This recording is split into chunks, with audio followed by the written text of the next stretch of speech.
Hey guys, Mike B. Rolling here again. It's been a couple days since I've done a video. Just kind of sitting at home and chillaxing. Wasn't a whole lot of work last week. Pull that window up. I had a couple of questions about what to carry in a truck as a company driver, tools wise, and then I had another guy ask what do I carry as an owner operator, and it's significantly more, much more in-depth toolbox. Like your pry bars, your Crowfoot pry bar, vice grips, some big channel locks, pliers, crescent wrenches, different, all three different sizes. I go all the way up to the 15-inch crescent wrench. Sockets, multiple different kinds of sockets, different Torx bits, all the different sets, because you never know tearing into these dashes. Some of them are really, really small, but I got the Torx bit drivers, and then I've got the Torx bits that go on my 1/4-inch ratchet set, because I used to always do Torx on 3/8-inch drive ratchet, but it was always, kind of too bulky for those little Torx screws, so I went and redid everything and bought all 1/4-inch drive Torx bit, and I can get in much tighter areas with my big sausage hands, yeah, I mean, as far as the toolbox goes, I've got a sizable toolbox. I carry, in the spare junk drawer, I've got brass fittings, multiple different air hose brass fittings for making butt connectors. If a hose bursts or rubs or whatever and I need to get it somewhere, I'll cut it and put a butt connector on there and hold it together, get it to a shop, put a new line on it.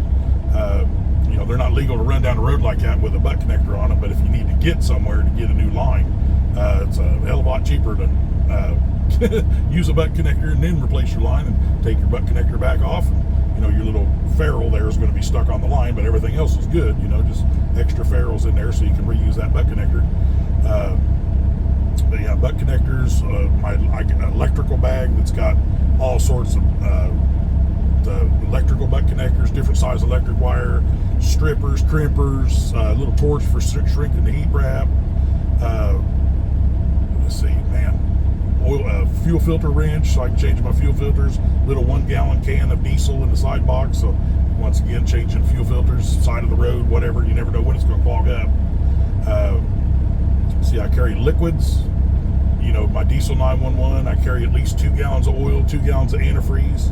Of course, now I had the beast in the shop 2 weeks ago and didn't get a load all week because I had one little gasket behind where the air compressor bolts up. There's a gasket there where it goes in, and then there's a support bracket on the air compressor that whoever changed that air compressor didn't put that support bracket back on there, and it just kind of the weight of the compressor against them bolts. And plus they had 2 paper gaskets on there back to back, and when he pulled the air compressor off, that was my oil leak. When he pulled that air compressor off, he said those paper gaskets just crumbled. I mean, they were just brittle and old, and so he got the proper Cummins, metal gasket that went on there, and then he ordered the bracket to put on there to support everything. So she's good to go now. And then I had a little bit of a water leak. I always thought it was a cold water leak, but it wasn't. It was my water filter. The gasket had a little crack in it, so it was tight, but it had a little crack that when it was cold, it would leak. So it was a cold water leak, but it was technically a water filter leak. So when he pressurized the system, he just got a couple of drips out of that water filter, and he's like, "That's the only place she's leaking, man." So we'll try it, and sure enough, she's dry as a popcorn fart now. No oil leaking, no water leaking, holding her fluids. So we're loving this, but yeah, when I had a water leak, I carried 3 or 4 gallons of antifreeze just so I could top it back off. And I carry my diesel 911. I don't carry fuel dope 911 all through the year. Just during the wintertime, I restock my truck in the fall, ready for the winter, and then now it's spring. I need to actually pull it up the hill and pull everything out of the side box and restock it for summertime because different tools. I actually have a set of tire tools that if a tire blows and it's just back there beating and wobbling and it could fly off at any time, that way I can pull over to the side of the road and pull out my tools if it's an outside tire, and pull that thing off of there and throw it up onto the flatbed and just run an empty rim, get it where I got to get it, and get a tire put on. I don't want to carry a jack and all the stuff to do that, because you gotta keep in mind how much weight you're putting in your truck, as far as tools goes. But ultimately, I thought, it wouldn't be a bad idea to carry a 20-ton bottle jack in the side box. That way I could jack up the whole axle if I blew an inside tire and I had a spare on the truck. Hell, I could do my own tire change right on the side of the road with a good 1-inch cordless impact and a tire tool, but not really that motivated, because hell, there's tire shops everywhere, and every time I've ever blown a tire, I've been able to get it to a shop, so not really super worried about doing that, but maybe in the future, I don't know. I'm thinking about buying one of them 1-inch cordless impacts for doing tires, just like do them at home. I bought a new air compressor a little while back, and I thought, man, I really need to get set up to where I can do my own tires, because right now I got all 8 drive tires. The back axle is about 3/32 lower than the front axle, because I put all 8 on drives at the same time. But you got to rotate them, about halfway through the life of the tire, you rotate them at least once. Some guys do it more than that. But once you get 2/32 different, that back axle is the axle that drives the truck, so it's going to wear faster than the front axle. And mine right now are about 3/32 out, so I need to get them rotated or I'm going to lose life of the tires. So I need to pull all 8 off, and I've got one back there that's got a slow leak on it. I think it's a valve stem, but I might have a screw in the tire or something. I don't know. I haven't got crawled around and looked at it. I've just thrown air in it a couple of times, because when I'm out here running, I typically don't have a lot of time to stop. And then this weekend, I thought, man, I need to take that truck into the tire store there, drop the trailer, and that's usually when I do my tire repairs and things like that, when I'm not under the gun, And it was so blooming hot. I was like, man, I don't even want to get out of the freaking air conditioner. The only time I really came out of the house for the last 3 days was to go swimming, or to work on the pool to get it finally ready to be swam, whatever. Yeah, I mean, let's see, what else do I carry?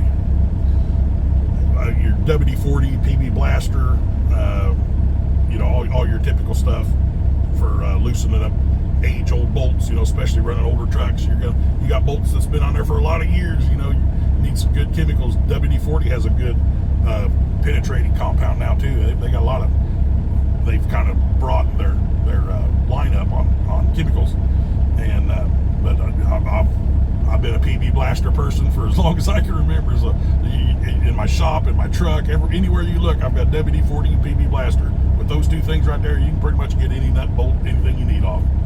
I carry extra grease in the side box for the grease gun in the trailer, so I can service the truck or trailer. Because my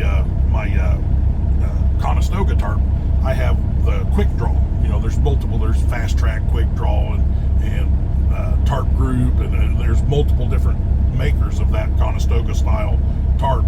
But the quick draw I like the best, because you can grease the wheels, loosen up the tarp, and there's a little hole on the outside of the big main wheel that rolls on, and I got a grease gun with a blunt rubber tip that I just shove in that hole. While I'm kind of rolling it back and forth, I just give her a little shot of grease, and that tarp's 12 years old and it slides like a brand new one, because you can grease it, you can service it. All these other tarps, you can't grease them or service them. You just, when the rollers get wore out and they're hard to roll, you just replace them, which you roll the whole tarp off onto a forklift, replace all the rollers. I mean, you're going to spend a few $100 to do that. But mine, I mean, hell, a lot of them rollers are original, just because you can keep pumping grease to them, keeps them freed up. I really like the quick draw system. I got a little flap of metal where your back flap comes down. There's a square bar in the bottom of it, and there's a little flap that it tips up out of the way, and then the bar drops in, and the flap comes down. Well, my little flap fell off. It finally wore through, and I got to go home and make a new one and pull that bolt off. Because right now my tarp straps and the Velcro is all that's holding my back flap down. Because with that little flap letting that steel bar come out of that groove, there's nothing there to really lock it in. So I was going to do that this weekend, but dude, that blame hot, man. Just so yeah. But no, that's really about. I mean, in the cab here, I've got headlights, side lights, marker lights for the trailer, tail lights. Just all the sensitive stuff I've got in little like the Christmas cookie tin bolt cans.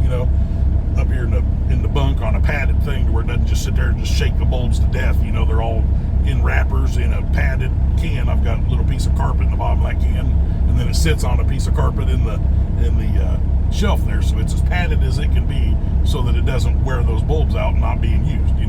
but I got extra bulbs for just about every bulb on the truck. Let's see, what else do I have? Paperwork. I mean, I carry umpteen dozen trip sheets. I run paper logs with the E-log exempt engine. So I've got probably 5 or 6 log books, clothes. As of right now, I've got the old girl set up. I've got a TV Blu-ray player that I haven't used in 5 years. I'm pulling that out of here. Then I got a microwave back over here, and then of course I got the fridge. But I got stuff at home. I used to have a toaster oven and a coffee pot in here, but all in steel. You know, I don't have time to do any of that stuff. It's easier to run into a truck stop. But I'm getting ready to go back on my carnivore diet, keto/carnivore. I tend to go more carnivore because I don't like vegetables that much. But I'm going to put an air fryer in here and the microwave and maybe an electric skillet or something like that where I can cook my eggs and bacon and eggs, things like that. But get ready to set this thing up where I'm just getting a little too big, boys. I'm having a hard time moving and just feeling uncomfortable. And my age is catching up with me and creaking and cracking and grunting to put on my boots, and you know, enough of that shit. Got to get some of this weight off. My Chinese chin, more chins than Chinese phone book. But yeah, that's something I thought about doing too. It's not really a weight challenge, but kind of a motivational, you know, maybe do a separate little playlist of, you know, weight loss, you know, progress or whatever. I don't know if anybody might be interested in that. You know, throw it in the comments there. But and by the way, like and subscribe too. Give me a thumbs up. You know, share the video, the whole spiel there. I'd appreciate it. But that's about all I can think of. I'm sure there's stuff in there. Well, air hose, glad hand air hose to air up tires. You know, you can plug it into your red valve on your trailer and on your truck and release your trailer brakes, and then you can air up tires. And then of course for that I've got a grinder, an air drill, a cutoff tool that's all air, so I can change out air tools. And with the air tanks in the truck, I can run my air tools. You know, if I know little impact, you know, 1/2-inch impact, just little things like that. It'll save you time. You know, if you got a fairly sizable job, multiple bolts, and you don't want to sit there with a ratchet, just hook up the air line and zoom, zoom, zoom, zoom, you know. But well, they're opening the door. Finally going to let me in here and get loaded. My goodness, I've been sitting here for a half an hour. I'm going to cut the video short there, guys. Give me a like and subscribe, thumbs up. Any more questions, throw them in the comment section. We'll talk to you later.